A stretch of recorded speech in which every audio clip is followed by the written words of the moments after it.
andiho. Yego turaho hari akantu uvuze Sawuli yaragiye kwishakira indogobe za Sekishi.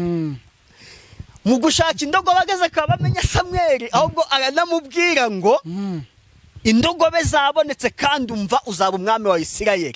Nakubaza we umuhanuzi Theo, hari umuntu wari waguhamagaye cyangwa akaza mu rugo akakureba afite icyifuzo, ashobora kuza afite icyifuzo cyo ganga Imana imuhe kawunga yo kurya, ahubwo wagize ukambwira ati ntabwo Imana iraguha kawunga gusa, ahubwo igiye kuguha n'akazi cyangwa n'umurima? Byigeze bikuba ngo dusangize ako gastori? Hako ibyo nibyo cyane twibera ubundi. Amen. Wo uduteza amatwi ubundi bamenya wo ushobora kumusanga uri kuvuga ngo ngewe ndi gutekereza umuceri. Wahajya no gutekereza umuceri wakakubwira ngo Imana iravuze ngo yego iguhaye kujya Dubai ziri umuceri birahuye. Oya donc twebwe Imana bamenya itubwira nibirenze dutekereza. Yego nibirenze ubushobozi bwawe. Ibyo rero mukozi Imana kubwira ngo sibake ni benshi. Yego amen. Niba hari uwo wibuka bituma abantu duhumurizwa. Umuntu akanavuga ati nanjye ubwo mbonye Theo hari uwo yasengeye bigenda gutya, nanjye reka murebe dusengane disi nibura Imana imukoreramo yansubiza. Iyo story ntago ari ibintu ibyo byabayeho. Nubari benshi badushimira vati mwarakoze kudufasha gusenga. Nubara abandi tugusengana nabo mu ruzi shusho media batubonye guco.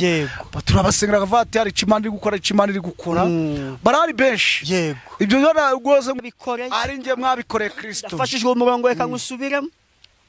Umwami azabasubiza ati ndababwira ukuri yuko ubwo mwabikoreye umwe muri bene data ababoroheje bari hanyuma y'abandi ari nge mwabikoreye. Azabwira n'abari ibumoso ati nimuvaho ndi mwabivume mwe, mujye mu muriro w'iteka watunganirijwe n'abamarayika be. Kuko nari nshonje ntimumfungurire, kuko yarashonje ndimwamufungurira, inyota nimwambi icyo kunywa, nari umushyitsi nimwancumbikira, nari nambaye ubusa nimwanyambika, nari umurwayi no mu nzu y'imbohe nimwansura. Nabo bazamusubiza bati yes, reka mbasuhuze bakunzi ba Concorde TV show aho merose mu Rwanda mu ntara enye ndetse mu mujyi wa Kigali. Ayo mahanga mumva Ikinyarwanda ndabasuje. Imana amore nibane namwe kandi bahe umugisha nk'ibisanzwe. Ndiyatuma Imana Concorde reka mfate umwanya ngushimira wakanze subscribe ukadushyigikira tukatuka umuryango mugari nawe ugiye kubona iki kiganiro bwambura kayikanda. Nukuri ngusabiye umugisha, nanjye nabasezeranije ko ntazajya mbicisha irungu. Niyo mpamvu mba nafashe urugendo navuye Musanze, ubu nibere mu karere ka Rubavu mu kagari ka Mukondo mu murenge wa Nyundo. Ni ahantu heza cyane rwose mu cyayi cy'uruganda rwa Pfunda. Reka mba nompfesheho murebe rwose, murebe ni byiza bitatse u Rwanda. Muri ya gahunda yanjye rero nta kindi cyanzanye, ntago naje gutembera ahubwo naje kureba umukozi w'Imana. Ni umuhanuzi, ni umuvugabutumwa, abakora tujya twongera ngo n'izindi mpano Imana ishoboje nyanzikora. Yego ni umugabo arakuze, reka tumusabe yivugire. Okay. Amazina nane yayandi ni Ndirenganya Theoneste Pastor. Yego umugabo w'umudamu umwe n'abana batatu, ndi umukozi w'Imana. Yego kanegeretse kuri byo ndi umuhanuzi. Muri Bibiliya nibyo bavuga ngo babamenye. Yego hari ibyo tumenya dushingiye ku jambo ry'Imana. Yego hari gihe Sawuli yagiye gushaka indogobe za Sezari zaheze ari kumwe n'abagaragu be. Yego aravuga ati subundi ndabamenya uri mu uyu mudugudu natubwire uko bimeze indogobe za data aho ziri. Nuko umuwabari bari kumwe aramubwira ati rero databuja, yego muno birashoboka karimo atariko nta kintu dufite. Yego turamujyanira. Aramubwira ati none nta nico musigaranye. Ati dusigaranye igice cy'ifeza. Waba aguciye mu ijambo gatoya ariko ntabwo ndatinda. ntabwo ndi njyenyine ndi kumwe n'umuyobozi wa Ndi Umukristo TV Pastor Labani ni nawe waduhuje nta gahunda twari dufitanye yampamagaye ati Concorde uza hondi ndi kumwe na wa mukozi w'Imana uhanura ntibitinde gusohora Theo nanjye ni wambabariye nanjye nkaza tugakora ikiganiro abakunzi banje bazaba bababaye bakamuhamagara bagafatanya gusenga niyo mpamvu reka nawe muhikaze asuhuze ahikaza abantu bo kuri Ndi Umukristo kuri Concorde Official na Ndi Umukristo TV nabavukanye nabavandimwe bwo Theo ndi wikandagire ndugira ikibazo tubyene n'abakunzi bacu kuri Ndi Umukristo hose ni mu rugo hose ni mu rugo turabakiriye kandi turabasuje mu izina ry'umwami wacu Yesu Kristo abari mu Rwanda abari hanze Amerika Aziya ahari hose muri Afrika abantu mushobora kumva ururimi rwacu rw'ikinyarwanda twabaze n'umukozi w'Imana harya ngo witwa Theo ndayandi mazina Ndirenganya Theoneste Pastor Ndirenganya Theoneste akaba ari umupastori kandi n'umuhanuzi umukozi w'Imana turakwakiriye rwose mukomeze Imana ihabwe icyubahiro amen yego tukiri muri aya mavuta reka Pastor Labani adusengere ariko akantu ko kuvuga kuri bamenya ukuntu Sawuli niki uburi kukibuka uraza ukadusobanurira neza amen Mana turagushimiye izina ryawe niryubahwe wagize neza ukora imirimo n'ibitangazo bana natwe turakunezewe cyane izina ryawe niryubahwe ijambo ratubwira ngo babiri nango batatu nibasenga mu izina ryawe uzumva gusenga kwabo kandi icyo bazasaba cyose bazagihabwa none data misamwe mudukunda hano turi imbere giterane isi yose abumva ururimi rwacu rw'ikinyarwanda mu Rwanda no mu mahanga data mu izina ryawe rikomeye n'umukozi w'Imana Theoneste Ndirenganya nawe ugumane nawe mu izina ryawe Yesu Kristo mwose imbaraga na kunesha migambi yawe ibe myiza ku mwana wawe ngamurengere mu byose mufashe muri byose ndetse urukundo rwawe n'umwuka wawe wera bigumane nawe kandi n'abazatwumva nabo ubagirire neza ubahereze gusubizwa nawe kuko uri gitangaza turengere muri byose ni mu izina rya Yesu amen yego Theo tugwaye ikaze wari ugusobanura ukuntu kujya kwa bamenya yego kwa bamenya rero Sawuli yaragiye gushaka inga zase zazimiye cyangwa amatungo yase yazimiye yego aravate se bundi ntabamenye uri mu uyu mudugudu watubwira uko bimeze yego umugara waramubwira ati bishoka kuba ari hano aravate kandi ikindi ndawuje kwa bamenya ndaca janye yego aravate ariko dusigaranye mu Kinyarwanda dusigaranye ifeza ngeya tugende tu yego baragenda bagaze mu nzira bakubitana n'umuhanuzi Samuel yego baramubaza uti ndabamenya uri mu uyu mudugudu nawe arababwira ati rero bamenya mwamugezeho yego bataragira icyo bavuga arababwira ati kandi ahita abwira Sawuli ati umva weho wa mugabo we amatungo yasko yabonetse yego bamenya ahita bimubwira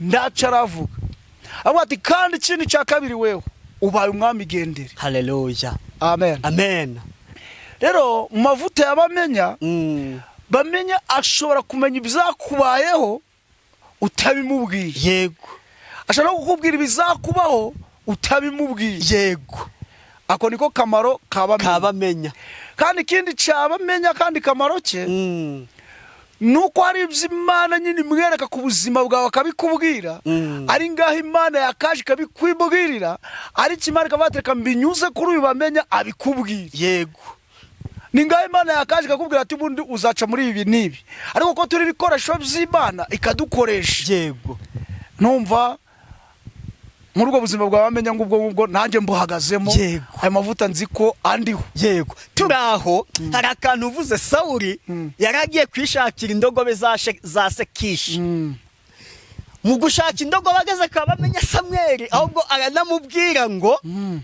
indogobe zabonetse kandi umva uzaba umwami wa Isirayeli ndakubaza we umuhanuzi Theo hari umuntu wari waguhamagaye cyangwa akaza mu rugo akakureba afite icyifuzo ashobora kuza afite icyifuzo cyo ganga Imana umuhe kawunga yo kurya ahubwo wangize kumubwira ati ntabwo Imana iraguha kawunga gusa ahubwo igiye kuguha n'akazi cyangwa n'umurima byigeze bikuba ngo dusangize ako gastori hako ibyo ni byo cyane twiberamo ubundi amen amen wo uduteza amatwi ubundi bamenyaho ushobora kumusanga uri kuvuga ngo ngewe ndi gutekereza umuceri wahajya no gutekereza umuceri wakakubwira ngo Imana iravuze ngo yego iguhaye kujya Dubai ziri umuceri birahuye oya donc twebwe Imana bamenya itubwira nibirenze dutekereza yego nibirenze ubushobozi bwawe ibyo rero mukozi Imana kubwira ngo sibake ni benshi yego amen niba hari uwo wibuka bituma abantu duhumurizwa umuntu akanavuga ati nanjye ubwo mbonye Theo hari uwo yasengeye bigenda gutya nanjye reka murebe dusengane disi nibura Imana imukoreramo yansubiza iyo story ntago ari ibintu ibyo byabayeho nubari benshi badushimira vati mwarakoze kudufasha gusenga nubara abandi tugusengana nabo mu ruzi shisho media batubonye guco turabasengera vati hari Imana iri gukora Imana iri gukora barari benshi yego ibyo rwose ngutangarize mubwira ndi niba uruteze amatwi uhumura ibyo ni ibyacu gusenga kandi iyo dusenze Imana ikora imirimo n'iki nibitangaza hari abo twasenganye baburaraga bajya abo twasenganye batagira amazu bafite amazu abo twasenganye batagira imodoka ese ubundi mukozi Imana reka nawe ngwibutse hari gato turi gusenga n'umupasiteri araguhanurira apotre ndamuvuga izina wewe ndetse yakubwira n'isezerano rikomeye arakubwira ngo uzajya mu mahanga nari mbicaye ndacyategereje Imana ntabwo ijya ibeshya ariko mu bihe byaza ntabwo ndavuga numvise ngo wabaye runaka yego mbita mvuga ati burya na bya bindi bavuze ko uzajya mu mahanga uzagira gute nzajyayo uzajyayo ko nabibwiwe n'Imana itajya ibeshya amen ibyo rero mbikwibukije kuko icyo gihe twari turi mu gusenga oya nanahise makurura hariya hepfo mwana kukeje ariyo mpamvu rero ntago turanunga abakozi b'Imana ngo twaje gutera burake yego ndawusenga kina nukuri ndawusenga kina kandi ndawusenga uko wasenga kose Imana ikora imirimo n'ibitangaza rero nose wo kubugaza ndaca Imana iravugana nawe arewe nosi abakristo twe tugenda nibanga gitange nibanga ibyo ngenda ndakabisa yego none se Theo hari abantu nkanjye pe umpanure kuko tuziranye keshe ndavuga ni Theo ni inshuti yanjye undi ntiyanyifuriza ibibi yananyifuriza ibyiza none ibyo bigatuma abantu benshi bifuza guhanurirwa n'umuntu bataziranye nk'ubu hari umuntu wahanuriye n'abahanuzi benshi baziranye ariko buri gushidikanya ubu akaba agiye kukubona kuri Concordia TV show no kuri Ndi Umukristo TV akavuga ati reka mpamagare Theo sibyo azabanza kubwira ibyifuzo bye ati nsengera naburaye ati nsengera nta kazi mfite cyangwa w'Imana akiguhamagara Imana itibikubwira hari abayita baduhamagara nibyo navuze ngo Sawuli we yego awe na Samuel yateze ngo bamubwire iki ibyifuzo yego hari ushaka no kumpamagara ukimpamagara leta nkubwira ngo Imana imbwiye gutya na gutya icecekere ni guca imbwiye yego uteragira n'icugira ute uvuga hari n'utanga ibyifuzo bye akavuga yego nawe tugasenga kandi akubwiye ngo iyo atanze ibyifuzo ashobora kuvuga ati njyewe ndi kubona urugero akavuga ati njyewe ubukene buranyije reka tuvuge ijambo ubukene ni ikintu kinini we yavuga ubukene nicyo cyifuzo avuze ariko Imana igahita imbwira ngo mubwire ngo nonaha yego muhaye etaje Kigali cyane ari hano Rubavu cyangwa ari hano za Mukondo mw'iyi misozi yego yavuga ngo njyewe etaje kandi wari kwisabira ngo uwambwira n'ibyo kurya ugo munsi ntabwo bishoboka kuvuga ngo kubera data Imana irasetsa bene data Imana irasetsa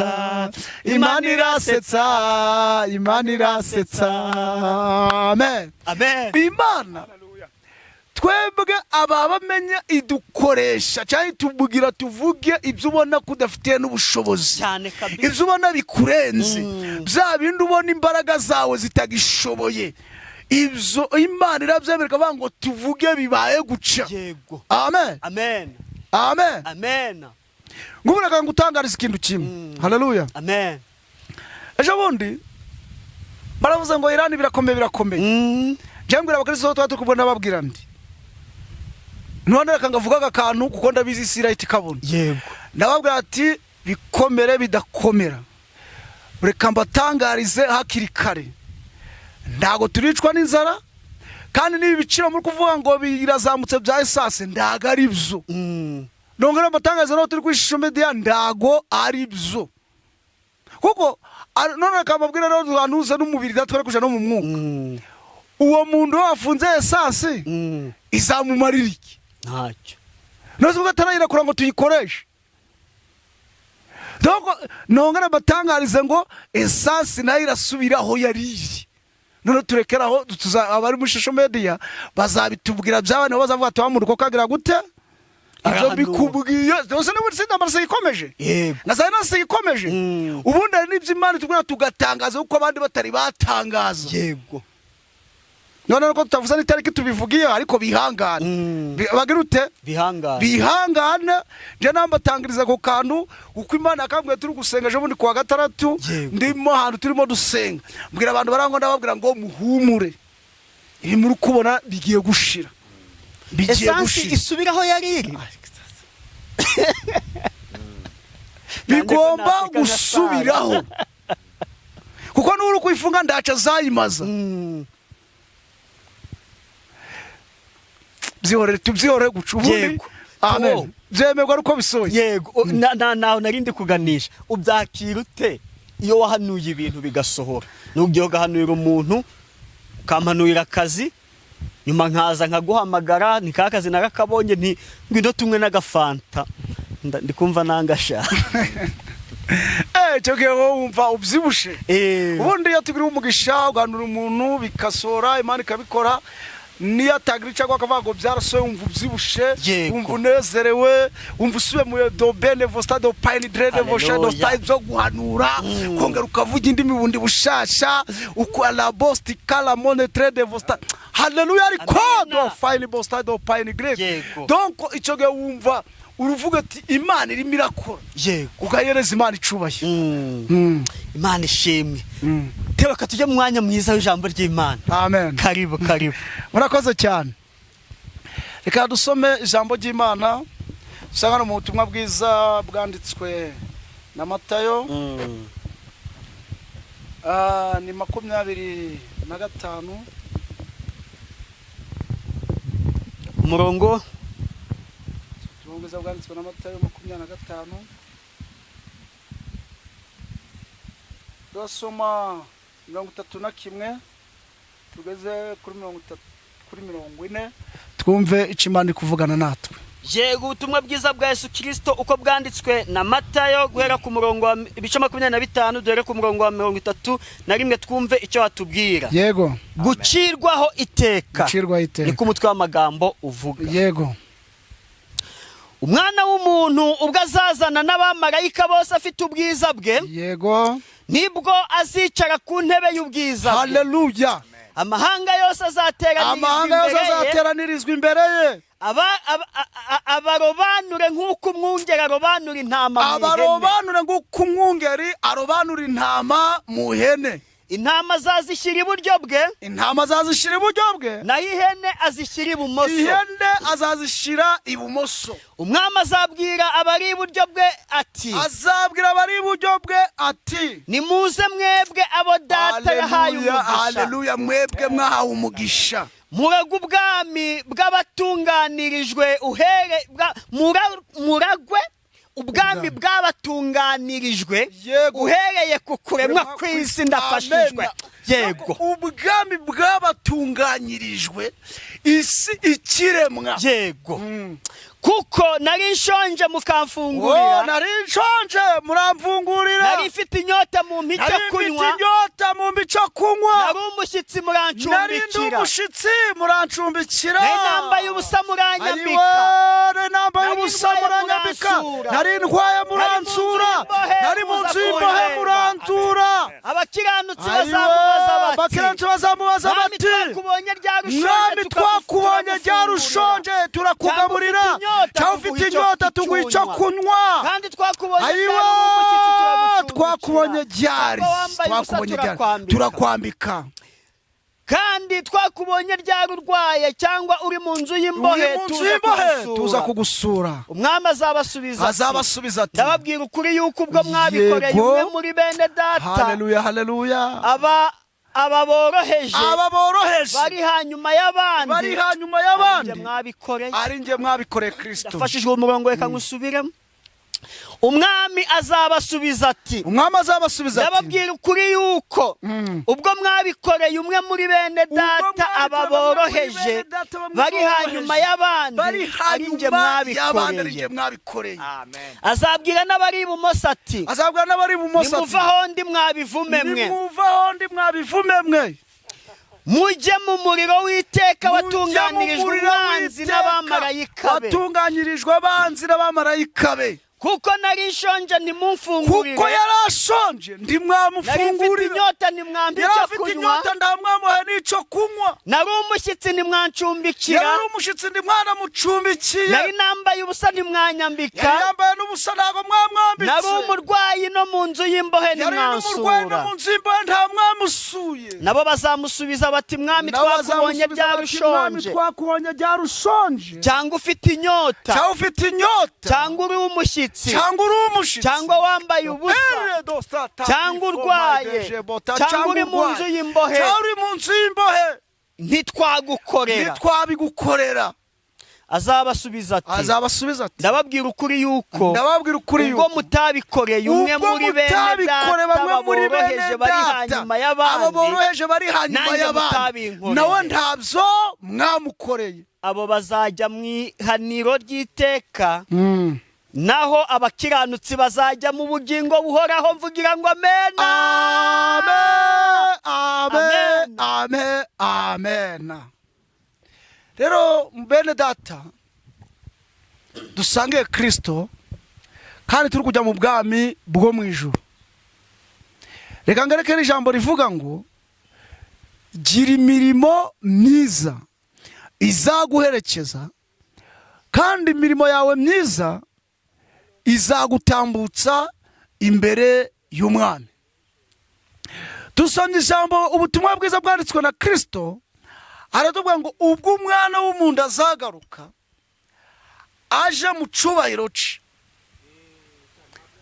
ngo azarobanura intama mu hene, donc azacagura intama azishyira iburyo bwe, ngo n'ihene nazo azishyire ibumoso, ngo narangiza za ntama yashize iburyo bwe, ngo azibwira ngo muze mwinjire mu munezero wateguwe isi ikiremwa, ngo nimwe mwabikiwe ubwami, mwinjire mu munezero. ngo nabo bazahindukira bamubwira ngo mwami, twebwe turi banduki bo kuja muri ubu bwami, turi banduki bafite ubushobozi. Yesu ngo azahindukira bamubwira ngo mwebwe kibishaje muri ubu bwami nuko nari nshonje mbuzi ibyo kurya murangaburira, abati kandi ikindi nari mbuzi icyo kunywa mumbi icyo kunywa icyaka kinyishi, avango nari ndi mu nzu y'imbohe ndetse ndwaye muranzura, ndi muri gereza munzura, ndi mu bitaro murangaburira, muranyambika, mungorera ibyo byose. ngo nabazandika bamubwira ati none mwami Yesu, ibyo bintu twabiguhaye ryari ko tutakubonye, ko tutigeze tunakubona? ngo Yesu azababwira ati ubwo mwabikoreye bamwe boroheje hasi yanyu, ninje mwabikoreraga. ndashaka kugutangariza ngo shuti yanjye, reba burusha ubushobozi aho utuye, aho ugenda, aho wirigwa, aho urara, ureba abaturanyi, ureba abo mujyama kumwe, aburushiki ubushobozi, nawe ugira icyo bakoreraho umugisha, ubafashe. ureba bambaye ubusa ubambike, ureba babuze abana babo kujya ku ishuri ubafashe bige. ariko biratangaje kuba hari abantu bafite amafaranga agaraho guco gusa, ariko akaba atavuga ati reka mfate n'imvubyi 5 nzirihire ngo zige, kandi akavuga ngo ndi umukristo ti ku cyumweru ishapure yanjye ndayoza, undi ati ngewe ibitabo byanje ku cyumweru, undi ati ngewe idini yanjye ni donko. Tubaye mu bintu byo kwirata amadini, tubaye mu bintu byo kwirata ibintu bidafashije. Ariko umva ijambo kundi rivuze, Yesu aravuze ngo ubwo mwabikoreye bamwe boroheje hanyuma yanyu ninjye mwabikoreraga. Donko niwambika umukene, nufasha umukene uzawufashije Imana. Kandi ijambo ry'Imana ratubwira ngo nugurize nguhaye umukene abagurije Imana. Iyo uhaye umuntu ukamufasha ubufashije Imana, ubugurije Imana. Imana nizakwitura, Imana nizakugirira neza nshuti yanjye. Ariko nshuti yanjye ngutangariza ngubwire ngo kora neza wigendere. Kuko Yesu ngaba bantu barahinduka baravuga ngo mwami twakubonye ryari. Kuko bo bishaka kuvuga ngo donc umva ko ijambo ry'Imana ritangaje, ariko munyumvereza. Haleluya. Dore impamvu ijambo ry'Imana ritangaje, abantu bavuze ngo mwami twakubonye ryari. Donc n'urugero aba bantu babikoze batazi n'ivyo barimo. Noneho nganzwa wo duteze amatwi turi kukubwira ufite amatwi abiri ndi wapfuye amatwi. Ikindi cya kabiri ukumva ikinyarwanda turimo tuvuga. Niyo twavuga ikigoyi wacumva, niyo twavuga ikinyarwanda nyaco wacumva. Nukuri none kuki utari kumva ibi bintu ngo bishire mu bikorwa? Haleluya. Umva aba bantu baravuze ngo umwami twakubonye ryari. Bijya ngo abantu babikoze batazi nibyo bari gukora. Bagafasha bakambika abantu bakabagirira neza batazi ko bizagira iki umumaro. None nganzwa turukubwira ngo kora neza uzaraga ubwami, kora neza uzajya mu bugingo. Haleluya. Amen. Kandi ngereka kandi kajambo karavuga ngo gutanga bihesha umugisha kuruta guhabwa. Neza ijambo ry'Imana kogarika tubwira ngo umunyabundu azabyibuha. Yego.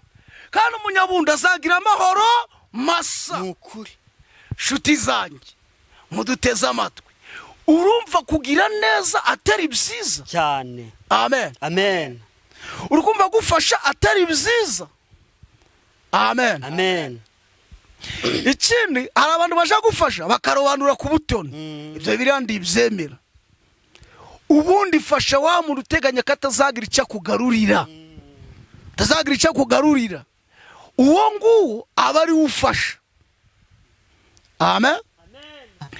None yapfa twumvisha abandi amaze kurobanurira intama azishize iburyo zirandamarizo twavugagaho, kuko zo zakoraga n'ibintu zitazi ko zizagarurirwa, zitazi ko zizasubizwa, zitazi ko zizunguka. Ariko igihe umwami Yesu aje ziboneramo umugisha. Ariko abatarabikoze umva icyo Yesu yababwiye. Yarabwiye ati mwebwe mwahenemwe muri ibumoso nimugandara mu muriro, kuko nari njonje ntago mwangaburiye, nari nambaye ubusa ntago mwanyambitse, arabati nari ndi no mu nzu y'imbohe ntago mwansuye, nari ndwaye ndi mwansuye. Ayiwe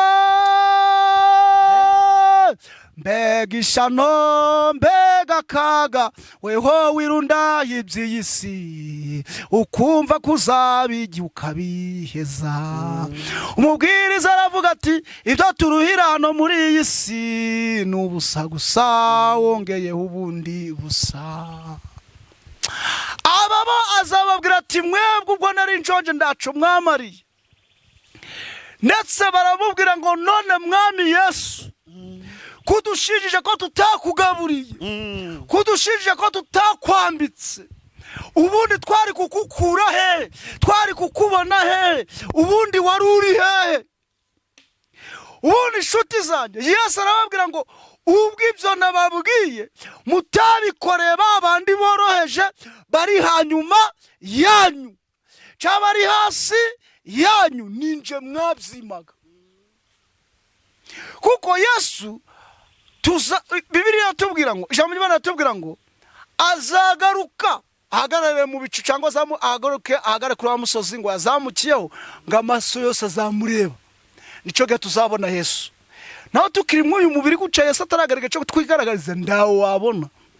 Niyo wanamubona uzamubona mu mirimo n'ibitangaza agenda akora, agenda gukorera. Muri ubwo bwiza ugenda urimo nimubonera Yesu.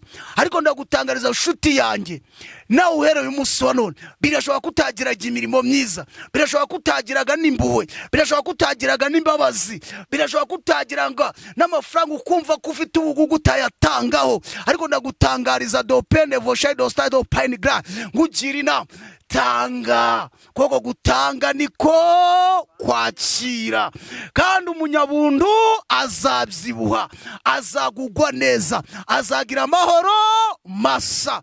Donc gutanga imirimo myiza izagenda duherekeje. Mu Byahishuwe 14:13 ngo umwuka aravuga ngo nguhere none ngandika ngo ahigwa apfapfiriye mu mwami, ng'imirimo yabo n'imihati yabo bigenda bigize gute bibaherekeje. Donc imirimo nayo izaduherekeza, imirimo izagenda idushoreye, imirimo izabana natwe. Nshuti yanjye ngutangarize ngo nubwo turi mu bihe bikomeye, nubwo turi mu bihe bigoye, bya biri tubwira ngo urukundo rwa benshi ruzakonja, ngo abantu bazabikunda bakunda imiyabirarira. Hariya muri Timoteyo nuko bamwe bakujije inda zabo, nuko bamwe bashaka gukira, bandi bari guhatana mu bukungu, bandi bari guhatana kugira batera imbere. Niyo mpamvu uri kubona ibibazo by'intambara, ibibazo by'ibyorezo. Ariko nshuti yanjye wangu utangarize, niba ushaka kujya mu bwami nawe gikorera Imana, kandi gukorera Imana ngo uhaye inzira ngo fasha bari hasi yawe, utarobanuye ku butoni, utarebye ngo uyu nguyu. Ndibuka hari umuntu umwe, reka n'uwenda akantu ngavuge, hari umuntu umwe mwana wawe yamuzana invitation aramuga ati uzataha ubukwe bwanjye, yamuha invitation, amaze kumuha ubutumire. Wa mugabo umaze kumuha ubutumire agiye, undi mugabo aravuga ngo gusingo ura namutwera mitsingi yanjye mu muyangane kuba ngoreshe mitsingi. Uko niko yavuze, ibyo mvuga ariko yavuze ngo none se ngo ubwo mutwere kese yanjye ya mitsingi cyangwa kese ya fanda ura yinyishura iki? Donc ni mwene wo mu invitation, kandi azikara umukene, azikara umuntu uri hasi, ariko aravuze ngo ndiyamutwerera ikintu gikomeye kuko atakimugarurira. Donc urumva ahisi tugejeje. Rose urumva, kandi uwo muntu ni umukristo, arasenga nawe arasenga, ndetse bahurira mu dini. Ariko ndayavuga ati huriya ni mwene data, ni ndogo, ni famiye yanjye, na amaraso yanjye, no mu gisanira cacu. Kuba andumiye mu bukwe mutware n'ibirenzi kesi imwe, ubukwe bwe bukagenda neza, bintwaye iki? Ahubwo aravuga ngo niyo kese ni menshi kuko ndayazagira ute. Ahubwo ni ukuvuga ngo yamutwerera imvuzo cyangwa amutwerera urwa bitoki, ariko ndamutwerera agafanda nk'abandi. Bene data bakristo, ako ni akantu gato yamvuze, munyangane kandi mumbabarire. Reka mvuge ngo Imana y'amahoro ibane natwe kandi dushikire. Bishoboka ko warabonye byinshi birenze n'ibi ngubwiye, ariko nshuti yanjye gerageza muri duke twawe ukiranuke, muri duke twawe ufasha abababaye, muri duke twawe ugira urukundo. Imana izaguha umugisha, kandi Imana izakora imirimo n'ibitangaza. Ndumva twasenga Imana y'amahoro ibaha umugisha. Amen. Mukozi w'Imana utarasenga wanyemera ugatanga nimero, uwafashijwe nkanjye akazaguha amagambo ugafatanya gusenga. Amen. Karibu rwose, turabyishimiye. Ntugatinye kuduhamagara gusenga, turasenga kuko nakandi wenda navuga hari umuntu umwe ugaze kumpamagara, mwita turasenga, arambwira ati mukozi w'Imana ndagushima kuko utambeze nk'abakozi b'Imana. Nambo no gutanga message none kwa bakozi b'Imana baradutega n'amatwi. Niyo umuntu aguhamagaye mwitabe n'umutima mwiza, wimwitaba n'umutima mubi ngo giye ngo ndumukozi w'Imana ukaze. Oya, ukaze ni Kristo, ukaze ni Imana dukorera, kuko Imana niyo dushaka kyabwa icubahiro. Dushaka abantu bose bakizera imbaraga z'Imana, abantu bakemera ko Imana ishoboye. Rero inomero zanjye ni 078 6 27 9 6 ni 078 6 27 9 6. Iboneka no kuri WhatsApp. Kuri WhatsApp rimwe na rimwe turatuboneka, twagira umugisha tukabona amamega. Hari igihe none bazaduhamagara gusanga kuri WhatsApp tudafite amamega, uzihangane. karibu n'isengesho dusoza kuko n'undi twatangiye dusenga. Kadusenga Imana. Mana data twese uri mu ijuru turagushimiye mu izina ry'umwana Yesu Kristo rifite imbaraga, tugushimiye kubw'ikiganiro ciza udukoresheje izina ryawe rihabwa icubahiro, kandi tugushimiye ko mwami Yesu uzaduha ubugingo tukinjira mu bwami, bujya bagukoreye bazana kubona, bujya bakoze neza bagikiri mu isi bafite ingororano, bafite ubugingo. Niyo mpamvu rero Uwiteka Imana dusenze ngo buri muntu wese urumvira ijambo, ureke iri jambo rigira umumaro, iri jambo rigira ububasha, kandi iri jambo rihindure benshi. Urakoze Kristo, turangije tugushimira kandi tuguhimbaza, mu izina rya Yesu Kristo urakoze.